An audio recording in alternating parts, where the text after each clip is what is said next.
Ethan walked into the Dream Club, a sense of familiar comfort washing over him as the rich aroma of coffee enveloped him. "Hi, Ethan." Makenna, who was sitting at a table with two other ladies, greeted him cheerfully. "Good morning, ladies. I'm happy for the chance to wish you all a pleasant day," Ethan replied with a warm smile. "When you leave, could you give me a ride? My car is in the shop," Makenna asked. "Of course, Makenna." Ethan headed to Nolan's office. They talked about the funny incident with the two boxers and laughed out loud. "I received an unexpected offer from the club. The expansion work will begin soon. I'm glad I found a way to work without interrupting the current activities. I'll only have to close the club during the final phase," Nolan said, his eyes sparkling with joy. "I'm happy for you, Nolan. As for me, I've had enough time to outline the novel I signed a contract for.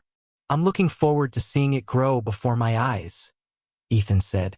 After finishing his coffee, Ethan called out to Makenna and headed for the exit. While driving, Ethan glanced at Makenna's legs. She often wore short skirts, and today was no exception. "Are you ready for some fun?" Makenna asked him. "What fun? It's Ava's birthday today. Didn't she invite you?" "No, I wasn't invited," Ethan said, a little surprised. "Looks like I made a gaffe," Makenna said with a shrug. "If you two haven't hooked up yet, how about we continue what we started back at the club?" Ethan smiled at her suggestion and nodded in agreement. He changed direction and headed toward his house. "I want to have fun with you. Turning down a lady like you is hard. I'm happy if you feel good with me," Ethan said. They both enjoyed each other's company, and Makenna proved to be a practical woman. She knew exactly what she wanted, but more importantly, she knew what her partner desired. "Makenna, I enjoyed this encounter with you, and I'm very grateful for your genuine talent in engagement and imagination. Before we part, I invite you to have a glass of white wine with me. Ethan, your discretion hasn't gone unnoticed.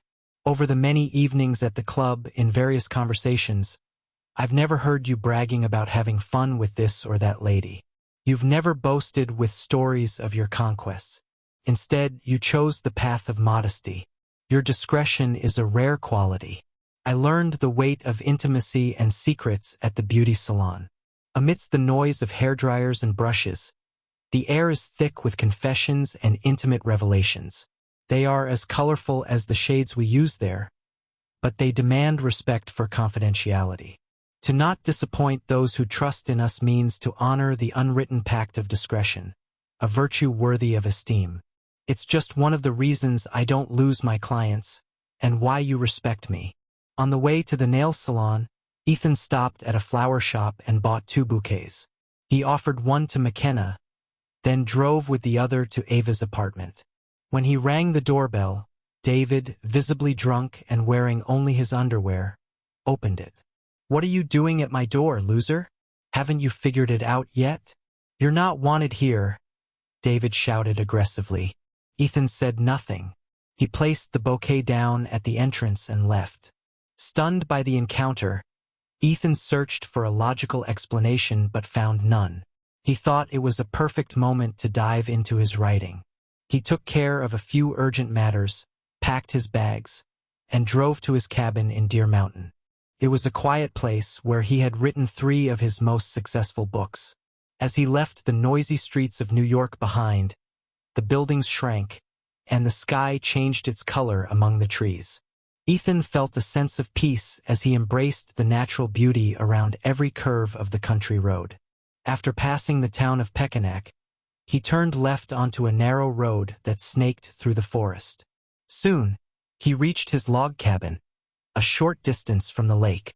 In front, there was a large porch and the windows were protected by shutters. After entering the cabin, he felt the same sensation as every time he arrived there. The impression that he was breathing in unison with the wooden walls. He ran his hand over the things he cherished, the bookshelf, the desk, and, last but not least, the stone fireplace. Ethan went out for a short walk by the lake shore. He walked alongside his thoughts, his latest memories from New York and, somehow, from Chicago. Ava is probably neither mysterious nor unpredictable.